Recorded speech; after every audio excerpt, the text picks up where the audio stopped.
अस्सलाम वालेकुम। मेरा नाम मोहम्मद अहमद है। रेहान कॉलेज से जुड़ने के बाद मेरा नाम मोहम्मद अहमद एजुकेशन वाला है और मैं वाकई से ताल्लुक़ रखता हूँ और मैं रेहान कॉलेज का स्टूडेंट हूँ। मुझे रेहान कॉलेज ज्वाइन किए हुए तकरीबन 10 महीने से ज़्यादा हो चुके हैं। जैसा कि आपको पता है कि हम हर स्पेशल न्यू गेस्ट के साथ हम का इंटरव्यू कंडक्ट करते हैं। तो आज हमारे साथ एक स्पेशल गेस्ट मौजूद है जिन्होंने हमें एक तो 1 वीक हुआ है तकरीबन इनको रेहान कॉलेज को इन्होंने ज्वाइन किया। तो आज इनके एक्सपीरियंस के बारे में जानेंगे, इनकी लाइफ जर्नी के बारे में जानेंगे। इन्होंने पीएचडी की भी, अभी सेकंड पीएचडी कर रहे हैं एजुकेशन में। तो इनकी एजुकेशन क्वालिफिकेशन बहुत अच्छी है, तो इनका एजुकेशन के बारे में पूछेंगे और रेहान कॉलेज इन्होंने अभी-अभी जॉइन किया रेहान फाउंडेशन को। तो उनके उनका कैसा एक्सपीरियंस जा रहा है तो इनके बारे में जानते हैं। तो सर सबसे पहले अस्सलाम वालेकुम। वालेकुम अस्सलाम। सर आप अपना तो मुख्तसर सा तारुफ करा दें ताकि जो लोग आपके बारे में नहीं जानते वो भी जान सकें। अच्छा जी, मेरा नाम कामरान अहमद है। I am double graduate, triple master, one doctorate. I am doing my second doctorate. शोबा तालीम से गुज़िश्ता 35 सालों से वाबस्ता हूँ। मॉन्टेसरी से टीचिंग का आगाज़ किया, स्कूल, कॉलेज, यूनिवर्सिटी का प्रिंसिपल रहा। यूनिवर्सिटी के 5 कैंपसेस रन किए और अब अपना इदारा रन किया पाकिस्तान में। और अब जो है वो मैं अपनी तालीम जो है मुकम्मल कर रहा हूँ, सेकेंड डॉक्टरेट कर रहा हूँ टीचर एजुकेशन में, जिसमें मेरा जो थीसिस है वो आर्टिफिशियल इंटेलिजेंस के अंदर है। माइक्रोसॉफ्ट सर्टिफाइड ट्रेनर हूँ और एआई का टीचर भी हूँ, ट्रेनर भी हूँ, रिसर्चर भी हूँ, फिलैंथ्रोपिस्ट भी हूँ और फिलोसफर भी हूँ और डिजिटल ब्रांड मेकर भी हूँ। और मुझे अभी एक हफ्ता हुआ है रेहान कॉलेज औरंगी कैंपस में और हॉस्टल के अंदर as a principal, as an acting principal अपने फ़राइज़ सर अंजाम देते हुए। और मुझे यहाँ पर आकर बहुत मज़ा आ रहा है क्योंकि मेरा ज़िंदगी का विज़न और मिशन जो है वही है जो रेहान साहब का है। मैं भी यही चाहता था कि मुझे एक ऐसा इदारा मिले जहाँ पर सिर्फ़ तालीम की बात ना हो बल्कि तालीम के साथ रोज़गार भी फ़राहम किया जाए। तो रेहान अल्लाह वाला साहब जो हैं वो पाकिस्तान में एक बारिश की पहली बूँद है और इन्होंने पाकिस्तान के ठहरे हुए पानी में एक पत्थर फेंका है, जहाँ पर यूनिवर्सिटियाँ पाकिस्तान में तकरीबन 250 यूनिवर्सिटीज़ काम कर रही हैं, जिसमें से 160 पब्लिक यूनिवर्सिटीज़ हैं, 110 प्राइवेट यूनिवर्सिटीज़ हैं और ये हर साल तकरीबन 5 लाख पढ़े-लिखे बेरोज़गार पैदा कर रही हैं। लेकिन रेहान साहब ने पाकिस्तान के इस कल्चर को जो है बदलने की का बीड़ा उठाया है और उन्होंने जो है वो क्लास 4 से लेकर और 12वीं क्लास तक के 8 साल की तालीम के दौरान बच्चों को न सिर्फ आर्टिफिशियल इंटेलिजेंस बल्कि उसके ज़रिए रोज़गार कमाना भी सिखाया है। जी। तो माशाल्लाह सर आपने तो बहुत सी एजुकेशन में यूनिवर्सिटी में काम किया, एआई के ट्रेनिंग आए, आपने यूनिवर्सिटी में, स्कूल्स में। तो जब आप बचपन में थे, आप बचपन आपको एजुकेशन में आपको खुद से शौक था या आपको किसी को देख को इंस्पायर हुए या आपके वालिद ने आपको एजुकेशन में ज़्यादा डाला या आपको अपने आप से ही शौक था एजुकेशन में आना? नहीं, एजुकेशन जो है मेरे ब्लड में है।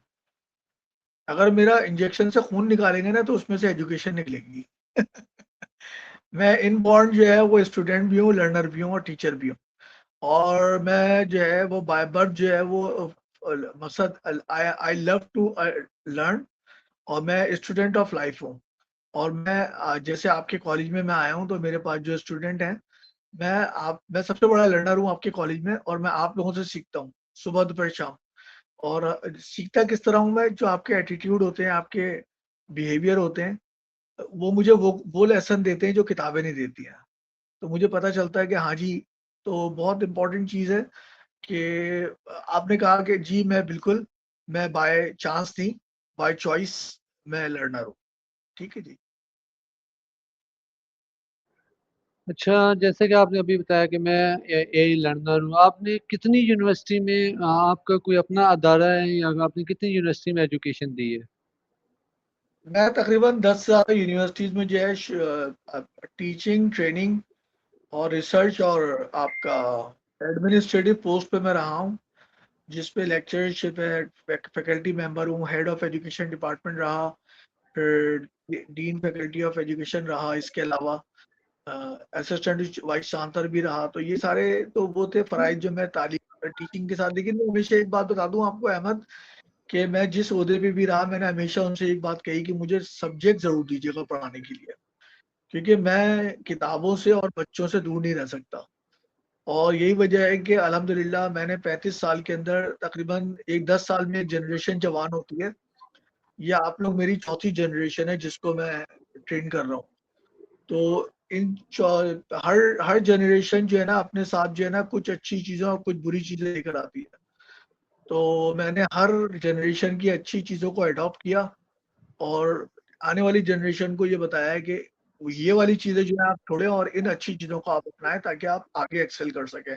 इसी तरह इंशाअल्लाह जब आपसे मुलाकात होगी मेरी सैटरडे को, तो मैं बहुत सारे प्लान बना के आप लोगों के लिए ला रहा हूँ, बहुत अच्छे-अच्छे प्लान, और जिसमें पर्सनैलिटी ग्रूमिंग है, प्रोफेशनल डेवलपमेंट है, करियर काउंसलिंग भी शामिल है। तो इंशाअल्लाह हमारा और आपका सफ़र जो है बहुत अच्छा रहेगा और आप लोग अब रेहान कॉलेज के अंदर एक नई तवानाई के साथ और एक नए विज़न और मिशन के साथ जो है ना अपना सफ़र जारी और सारी करेंगे। इंशाल्लाह सर, जैसे आपने अभी कॉलेज में ज्वाइन किया है, तो आपकी इतनी पीएचडी क्वालिफिकेशन है, आप अभी सेकंड पीएचडी कर रहे हैं एजुकेशन में, तो आपको ये रिहान अल्लाह वाला का विजन में ऐसा क्या इंस्पायर हुए, क्या आपने देखा कि आप बाकी सब अदारे छोड़ के, पूरी दुनिया में छोड़ के, आप सिर्फ रिहान अल्लाह वाला को आपने ज्वाइन किया, क्योंकि आपकी पीएचडी या क्वालिफिकेशन बहुत ज़्यादा है, तो इस वजह से आपने क्या देखा इस अदारे में? अच्छा, एक चीज़ बहुत इम्पोर्टेंट है बेटा कि जितने भी पाकिस्तान के इदारे हैं ना ये ट्रेडिशनल एजुकेशन प्रोवाइड कर रहे हैं। ट्रेडिशनल एजुकेशन क्या है? Chalk and talk, chalk and walk, chalk and board. उस्ताद आता है, किताब से बोर्ड पे छापता है, बोर्ड से बच्चा कॉपी में छापता है, कॉपी से इम्तिहानी कॉपी में छापता है। टीचर अपना लिखा हुआ जवाब खुद ही चेक करता है और उसके बाद नम पास या फेल करता है, फारिग हो जाता है। इस पूरे प्रोसेस के अंदर मुझे बताइए कि बच्चे का दिमाग का इस्तेमाल हुआ?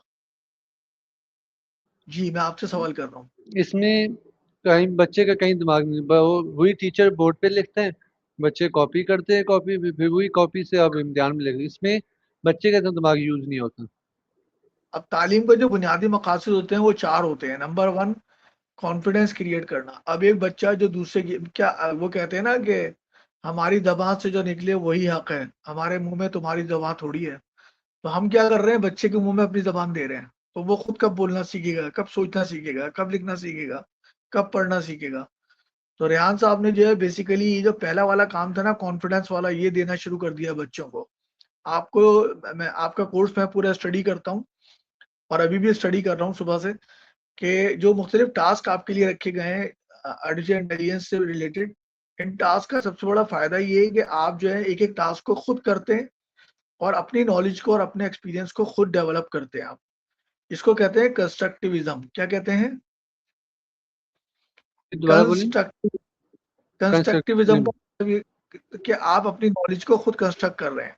यानी कि मैं आपको नहीं पढ़ाऊँगा, आपको मैं एक टास्क दूँगा, उस टास्क को परफ़ॉर्म करके आप खुद सीखेंगे। इसको कहते हैं लर्निंग बाय डूइंग।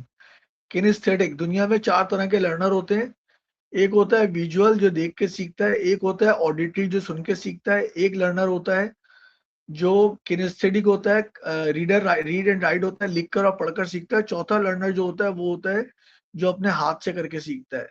तो रेहान अल्लाहवाला साहब का जो विज़न है वो ये है कि बच्चा जो है वो खाली प्रेज़ेंटेशन ना देखे, बोर्ड पे चॉक एंड टॉक से ना चले बल्कि किनेस्थेटिक अपने हाथ से। इसीलिए आपको पता है कि रेहान अल्लाहवाला में आर्टिफिशियल इंटेलिजेंस के साथ इंटर्नशिप का कॉन्सेप्ट है और आप लोग जो है वो दिन में 1 से 2 या 3-3 इंटर्नशिप, कभी-कभी 4-4 इंटर्नशिप के लिए भी आपको भेजा जाता है। जिसमें जब तक आपके हाथ और मुँह और नाक काली ना हो उस वक़्त तक मज़ा नहीं आता। लेकिन इसका मकसद सिर्फ़ ये है कि आपके हाथ काले नहीं करने, बल्कि इसका मकसद ये है कि आप लोगों के अंदर से वो जो शर्म होती है ना, एक झिझक होती है, वो जो मम्मी डैडी डैडी स्कूल के बच्चे आते हैं, वो बच्चे जो है ना वो रियल लाइफ़ के अंदर आपको जो ज़िंदगी में आने वाली ज़िंदगी में प्रॉब्लम आप फ़ेस करने वाले हैं, आप उनको खुद ह हल करना सीखें। अगर आपको पता है, खुदा ना ख़ास्ता आप जा रहे हैं और आपकी गाड़ी पंक्चर हो जाती है, तो आपको टायर चेंज करना आना चाहिए। अगर आपकी गाड़ी का पेट्रोल खत्म हो गया है तो आपको उसके अंदर पेट्रोल भरना आना चाहिए। अगर कोई प्लग टूट गया है तो उसको स्विच चेंज करना आना चाहिए। अगर कोई प्लास्टर गिर गया है तो वहाँ पे हल्का सा प्लास्टर भी आपको करना आना चाहिए। अगर कोई टंकी लीक हो गई है तो उसको सही करना आना चाहिए। ये सारे छोटे-छोटे काम है बज़ाहिर, आपको अपने कमरे से लेके, कॉरिडोर से लेके अपने वॉशरूम तक को धोने के अंदर कोई झिझक नहीं होनी चाहिए। और यही सारी चीज़ें हैं जो रेहान साहब ने अपने सिलेबस के अंदर रखी हैं कार्यक्रम में, जो हम अपने स्कूल कॉलेज के बच्चों को सिखाते हैं।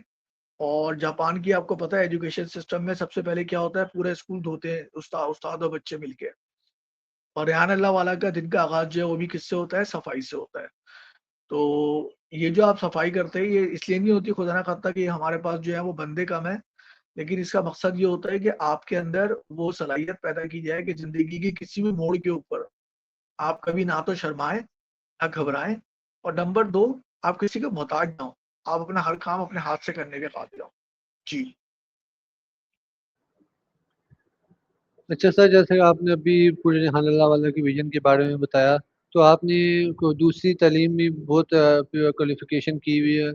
उस तालीम में जब आपने यूनिवर्सिटी में आपने पढ़ाया, स्कूल में पढ़ाया, कॉलेज में आपने पढ़ाया, तो अभी आप आए हैं रिहान कॉलेज को आपने ज्वाइन किया, तो आप इधर आपको अच्छा लग समझाने में सही लगता है या उसमें आपको अच्छा लगता था दूसरी अच्छा, क्वालिफिकेशन मैं में? आपको एक बात बताऊँ, पाकिस्तान का शुमार दुनिया के बदतरीन निज़ाम तालीम में 10वें नंबर पे होता है।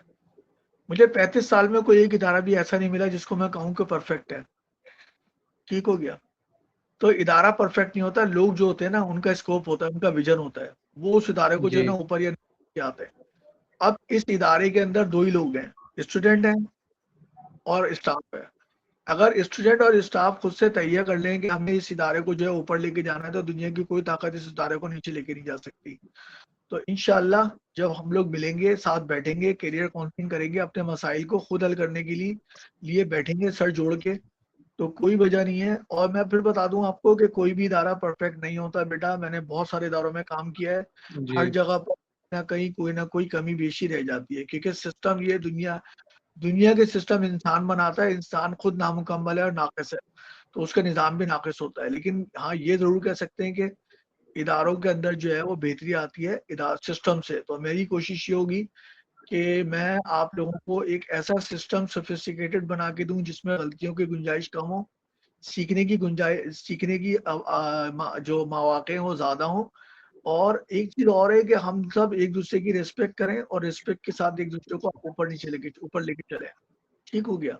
तो फिर अगेन कि आपके सवाल कि जी इस इदारे में क्यों चूज़ किया इस इदारे को? तो इस इदारे को इसलिए चूज़ किया कि इस इदारे का जो विज़न है ना कि डिग्री नहीं रोज़गार, ये जो मोटो है ना सर बेशक। का, मुझे ये मोटो जो है ना ये क्लिक करके ये मुझे खींच के लाया है यहाँ पर, स्कूल, कॉलेज, यूनिवर्सिटी से यहाँ पर। क्योंकि इस वक़्त पाकिस्तान में लोगों को जो है वो डिग्री की नहीं आटे की ज़रूरत है, डिग्री की नहीं दूध की ज़रूरत है।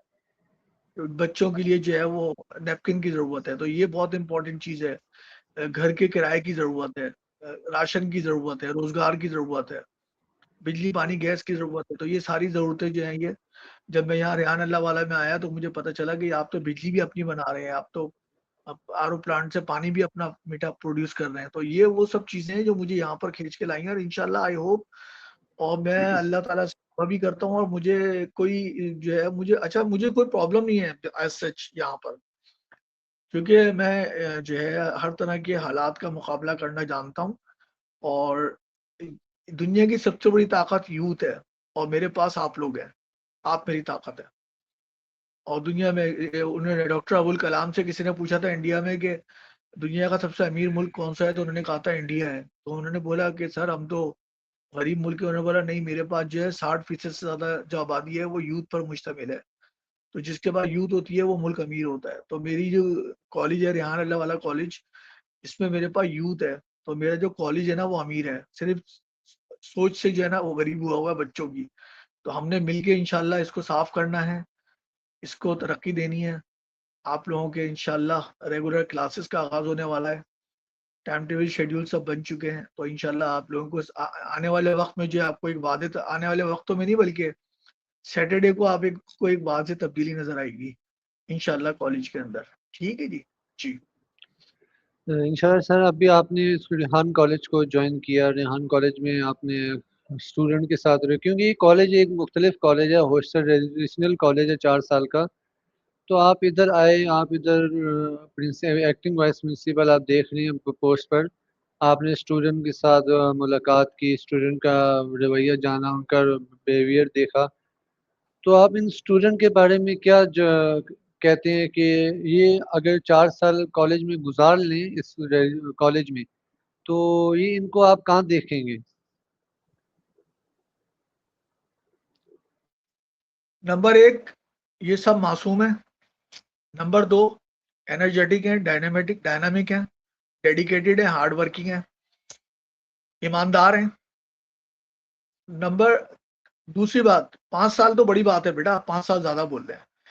अगर आप लोगों ने मुझे फॉलो कर लिया तो अगले 1 साल के अंदर आपकी जिंदगी में वो इनकलाब आएगा कि आप लोग कराची के अंदर जो है, लोग जो है ना रेहान कॉलेज करंगी कैंपस को देखने की, विजिट करने के लिए आया करें कि जी चलो हम रेहान कॉलेज चलते हैं। जिस तरह सिटी वीकेंड में लाइन लग के दाखिला होता है ना, इस तरह इंशाल्लाह हमारे रेहान कॉलेज के अंदर लाइन लग के दाखिले हुआ करेंगे और हमारे पास सीटें कम होंगी और दाखिले ज्यादा होंगे। और मैंने जो भी इदारा ज्वाइन किया है वहां पे अल्हम्दुलिल्लाह ऐसा ही हुआ है कि सीटें कम पड़ गई हैं और दाखिले ज्यादा हुए हैं। तो इंशाल्लाह रेहान कॉलेज के अंदर भी, लेकिन वो मेरे करने से नहीं होगा, मैं फिर बता दूं आपको।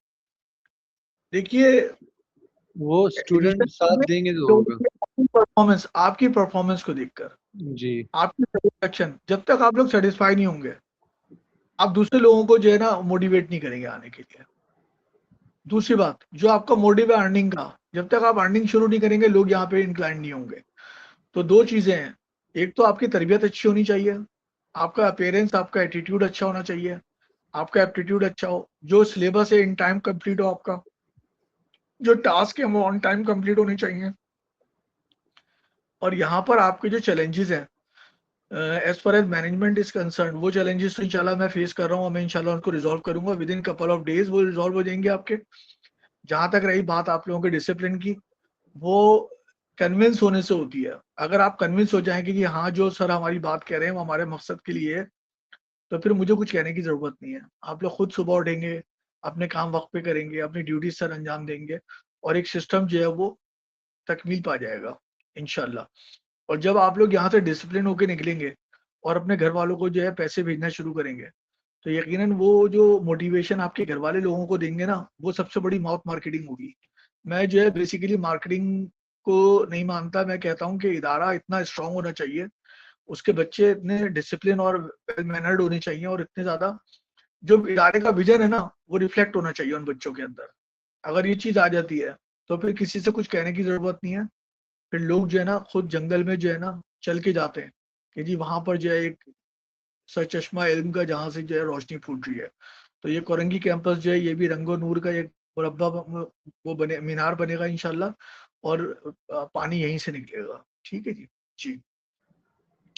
हाँ, इंशाल्लाह सर।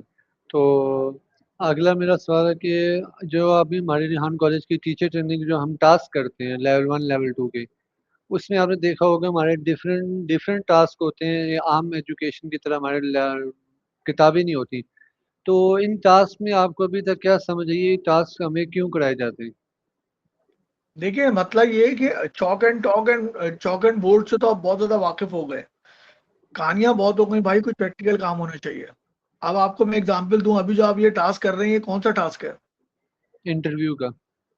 आप मुझे बताइए कि यूनिवर्सिटी के ग्रेजुएट जो हैं इस तरह इंटरव्यू कर सकते हैं? उनको तो कई बार पता ही नहीं होता कि इंटरव्यू करते भी हैं या नहीं। देखो, कैमरे को फेस नहीं कर सकते वो। जी। अच्छा, कैमरे के सामने आते हैं तो फ्लैट हो जाते हैं, वो भूल जाते हैं जी। बात करते करते बात क्या करनी थी। जी। अब आपने अभी तक कितने इंटरव्यू कंडक्ट किए हैं? मेरा अभी 45 प्लस है या 50 है सर। अब आपको ये इंटरव्यू देते वक्त क्या कैमरे का खौफ है? नहीं, शुरू शुरू में था जब एक दो लिए थे, उसके बाद यार नहीं, अभी अभी तो कुछ भी नहीं। ये जो सवालात आप मुझसे पूछ रहे हैं आपने पहले से लिखे हुए या अचानक पूछ रहे हैं? नहीं, ये तो मेरा अचानक से मुझे कॉल आई थी कि प्रिंसिपल का इंटरव्यू लेंगे, तो मैंने आपको मैसेज किया तो अचानक से ले लिया। सवाल तो मैं लिखे हुए तो नहीं। आपको आपको होमवर्क नहीं करना पड़ा ना? नहीं। तो ये क्या चीज है? ये कॉन्फिडेंस किसने दिया आपको? इसी ये कॉलेज में आपके आके तुझे से। एग्जैक्टली इसी जी। तरीके से आप जो है वो पोस्टर लगा रहे हैं बना बना के एआई से, चैट जीपीटी पे। आप मुझे अपने कोई 5 टास्क बता दीजिए जो आपने किए हैं लेवल वन में, कौन से 5 टास्क आपने ऐसे किए जो आपको बहुत पसंद आए? जी। मुझे सबसे ज़्यादा जो टास्क पसंद है वो इंटरव्यू का पसंद है।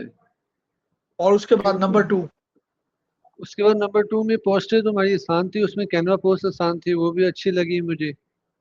और नंबर 3 में दूसरा एक और टास्क मुझे पसंद आया, जो हम एसएससी में करते थे, टॉक विद कॉलोनी। कॉलोनी से जब हम वो इंग्लिश में बात करते थे, थोड़ी बहुत मुझे इंग्लिश के वर्ड की मीनिंग समझ आती थी, क्योंकि मुझे इंग्लिश बिल्कुल नहीं आती थी, तो कुछ मुझे इंग्लिश समझ आनी शुरू हो गई थी। अभी आप मुझे अपना मैं आपको इंट्रोडक्शन देता हूँ अपना इंग्लिश के अंदर, फिर आप अपना इंट्रोडक्शन दीजिए। In the name of Allah, the most beneficent, the merciful, in Silicon Valley, the international arena demands us to be more informative and competitive. Information needs pool of knowledge. Competition requires high-tech tool and technology. Uh, to cater education need, I chose career counseling, personality grooming, professional development, teaching, training, research, and advocacy as my profession. My affiliation is Dr. Kamran Ahmed. I am a sophomore of PhD Teacher Education Program, and Professor Dr. Ismail Saad is my mentor. अब आप ये ऐसे बताइए, क्या ये interview देने के लिए मुझे कोई होमवर्क करना पड़ा? नहीं, तो ये जो कॉन्फिडेंस है, ये आपको कौन दे रहा है? ये इंटरव्यू कर करके कॉलेज में आके, जब से कॉलेज में आया। नहीं, किसने दिया ये कॉन्फिडेंस? ये रेहान अल्लाह वाला एजुकेशन सिस्टम ने आपको कॉन्फिडेंस दिया है। जी। क्या ये कॉन्फिडेंस लेवल जो है वो आपको, हमारा पीएचडी का एक टास्क था कि आपने पॉडकास्ट बना के भेजनी है। क्या करनी है? पॉडकास्ट बना के भेज दी। यानी कि हमारा जो है मिड टर्म हुआ, फिर फाइनल टर्म हुआ। फाइनल टर्म में सब बच्चे बराबर नंबर लेकर आ गए। तो सर ने बोला कि भाई मुझे मजा नहीं आया, अब मैं चाहता हूँ कि आप लोग जो है ना सब पॉडकास्ट बनाइए। फिर मेरे घर के ऊपर जो है ना पीएचडी के 3 लड़के आए, और हमने यहाँ पर कैमरे वगैरह फिट किए, और बाकायदा यहाँ पर हमने एक दूसरे के रिसर्च के इंटरव्यू किया। जो हमारी क्वालिटेटिव रिसर्च थी, जो हमने स्टडी की थी क्वालिटेटिव, उसके ऊपर एक दूसरे से सवालात करने थे। तो वो सवालात करने के लिए आपके ख्याल में क्या करना पड़ा होगा? मैं तो खैर बैठा हुआ था सुकून से। वो दोनों बेचारे 3 घंटे तक सिर्फ पर्चे लिखते रहे कि भाई अच्छा पर्चे भी क्या लिखे, सुनो कि मैं, आप मुझसे ये सवाल करेंगे तो मैं आपको ये जवाब दूंगा। स्क्रिप्टेड क्वेश्चन आंसर थे। मेरी बात समझ रहे हो? जी जी। ये मैं बात कर रहा हूँ पीएचडी स्टूडेंट की, और आप सोचो कि बाकी उसके नीचे कौम का क्या हाल होगा, राइट? उसका तो फिर कोई हाल ही नहीं होना। तो लेवल 2 में आपको कौन से 3 टास्क अच्छे लगे?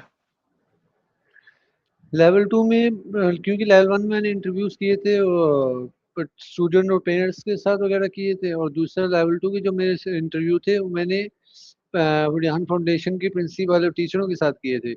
उसमें मुझे हर प्रिंसिपल के मिजाज समझने में, उसका टास्क करने में, मुझे उनसे सवाल जवाब जब करता था, मुझे हर प्रिंसिपल से कुछ नया सीखने को मिला। तो इस वजह से मुझे सबसे ज़्यादा उसमें प्रिंसिपल इंटरव्यूज पसंद आए। नंबर 2 पे क्या पसंद आया लेवल 2 में? उसमें वो दूसरी जो VO3 की वीडियो थी। VO3, VO3 जो है वो आपका नैनो बनाना, नैनो बनाना से जी जी। बनाते हैं हम। VO3 हम वो उससे बनाते थे, मैंने ग्रो के से बनाई थी पहले, वो अभी तो पेड हो चुके हैं।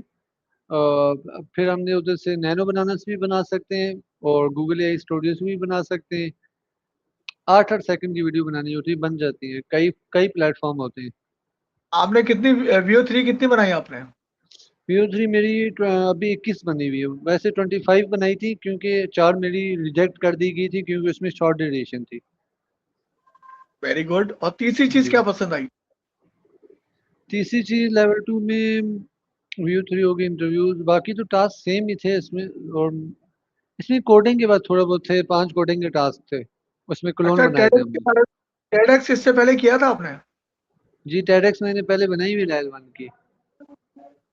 राइट। चलें जी। आप तो आपको आपने इतने प्रिंसिपल्स के इंटरव्यू किए, तो आपको हमसे इंटरव्यू करके कैसा लगा?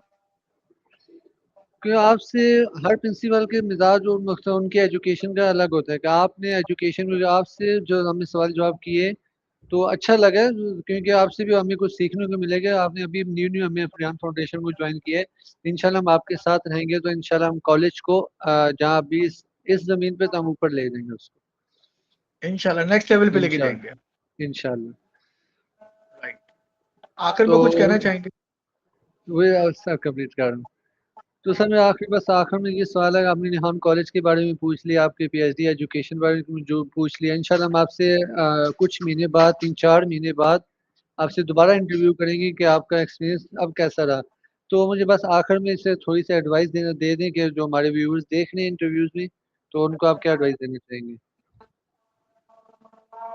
देखिए, मैं बड़ा इंपॉर्टेंट चीज बताऊं कि हमारे यहाँ जो है ना, हर कोई जो है ना तालीम के ऊपर जोर देता है। तालीम से पहले एक चीज होती है तरबियत। अगर तरबियत ना होना तो तालीम जो है ना, वो ऐसा खंजर है जो अपने पेट में मार दिया जाता है। तो इसलिए मेरा सबसे पेरेंट्स को और स्टूडेंट को ये पैगाम है कि वो तरबियत पे तवज्जो दें। तरबियत 70% है, तालीम 30% है। जब ये दोनों मिलते हैं तो ये 110% बन जाता है। तो ये बहुत इंपॉर्टेंट मेरा मैसेज है कि अ, आप अपने बच्चों की तरबियत, स्टूडेंट है तो अपनी तरबियत खुद करें, बड़े हैं, और अगर छोटे हैं तो वालिदैन की जिम्मेदारी है, असातिज़ा की, कि उनकी तरबियत पे फोकस करें। क्योंकि और डिसिप्लिन बहुत इंपॉर्टेंट चीज है जिंदगी में। कायदे ने फरमाया था ना, यूनिटी फेथ एंड डिसिप्लिन, कि इत्तेहाद, तंजीम और यकीन मोहकम। तो आप अपनी सफ़ों में इत्तेहाद पैदा करें अगर आपको आगे बढ़ना है। नंबर दो, तंजीम, डिसिप्लिन होना चाहिए आपके अंदर। सुबह सोकर उठने के, खाने के, पढ़ने के औकात आपके फिक्स होने चाहिए, खेलने के, सोने के। और तीसरे नंबर पे मैं कहूँगा यकीन मुहकम, कि होप फॉर द बेस्ट। देखिए, जिंदगी में वो शख्स कभी भी नाकाम नहीं होता जो उम्मीद नहीं छोड़ता, और जो उम्मीद छोड़ देता है वो नाकाम हो जाता है। तो आप लोग जो हैं वो यहाँ पर बावजूद हजार चैलेंजेस के रेहान कॉलेज में, मैं आपसे बस एक बात कहूंगा कि उम्मीद का दामन मत छोड़िएगा। अच्छा वक्त आ रहा है, आ चुका है। रेहान अल्लाह वाला साहब का मेन तवज्जो जो है वो कॉलेज पर आ गई है। इंशाल्लाह हम लोग जो है अब इस कॉलेज को मिलकर जो है वो आगे लेके जाएंगे, सर के विजन को आगे बढ़ाएंगे, सर के पैगाम को। कि सर का पैगाम है कि आर्टिफिशियल इंटेलिजेंस नहीं, सिर्फ आर्टिफिशियल इंटेलिजेंस नहीं, बल्कि उनके साथ रोजगार भी कमाइए। अपने वालदेन पर, अपने ऊपर, अपने वालदेन पे, माशरे पे बोझ ना बने, बल्कि इनका सहारा बने। जज़ाकल्लाह। इंशाल्लाह सर, हम उम्मीद करते हैं कि हम आपसे कुछ सीखेंगे भी, और आपका बहुत बहुत शुक्रिया कि आपने इतने शॉर्ट टाइम में हमें अपना कीमती वक्त दिया इस शाम के टाइम। तो मैं आपका शुक्रिया अदा करना चाहता हूँ। तो मिलते हैं हम आपको अगले इंटरव्यू में, तब तक के लिए खुदा हाफिज। अल्लाह हाफ़िज़ बेटा।